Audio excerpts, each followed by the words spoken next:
আসসালামু আলাইকুম viewers, welcome to Tanzina's recipe. আশা করি আপনারা সবাই ভালো আছেন। আজ আমি আপনাদেরকে ভিন্ন স্বাদের একটি পাস্তা তৈরি করে দেখাবো। তা হচ্ছে টুনা পাস্তা, সাথে ব্ল্যাক অলিভ ও ফ্রেশ টমেটো। একটু অন্যরকমভাবে তৈরি করে দেখাবো। এটা খুবই মজা। চলুন তাহলে শুরু করা যাক। এখানে চলে একটা হাঁড়ি বসিয়েছি, তার মধ্যে পর্যাপ্ত পরিমাণের পানি দিয়েছি পাস্তাটা সিদ্ধ করার জন্য, আর সাথে দিয়ে দিচ্ছি লবণ।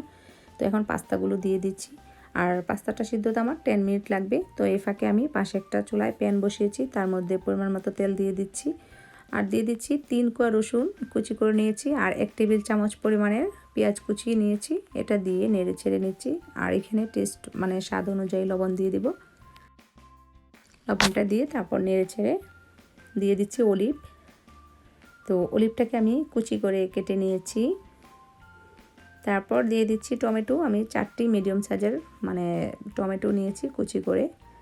তো এটা আমি ফ্রেশ টমেটো দিয়েই পাস্তাটা রান্না করব। তারপর পাস্তা টুনাটা দেব। টুনাটা দিয়ে আবারও নেড়ে ছেড়ে নেব। তো টমেটোটা একদম সফট হয়ে গলে গিয়েছে। তারপর দিয়ে দিচ্ছি এখানে রেড ফ্রেশ চিলি। তো এটা দেওয়ার পরেও নেড়ে চেড়ে নিচ্ছি, আর দিচ্ছি ব্ল্যাক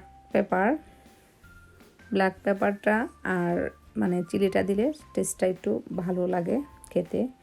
এখন এখানে পাস্তার থেকে আমি গরম পানি দিয়ে দিচ্ছি পরিমাণ মতো। তো এখন পাস্তাটা সিদ্ধ হয়ে গিয়েছে, নামিয়ে নেব পানিটা ফেলে। তারপর আমি পাস্তাটা এই ইয়াটার সাথে, গ্রেভিটার সাথে মিক্সড করে নেব।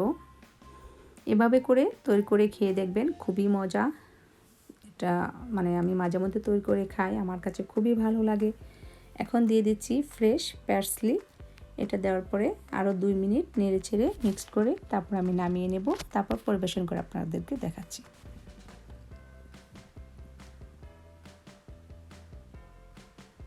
তৈরি হয়ে গেল আমার ইটালিয়ান টুনা পাস্তা সাথে ব্ল্যাক অলিভ।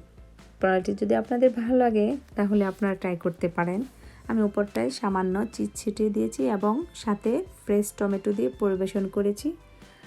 যদি ভালো লাগে ভিডিওটি একটি লাইক এবং চ্যানেলটি সাবস্ক্রাইব করে সাথেই থাকুন। আমাকে কমেন্ট করে জানাবেন। আজ এই পর্যন্তই। সবাই ভালো থাকুন, সুস্থ থাকুন। আল্লাহ হাফেজ।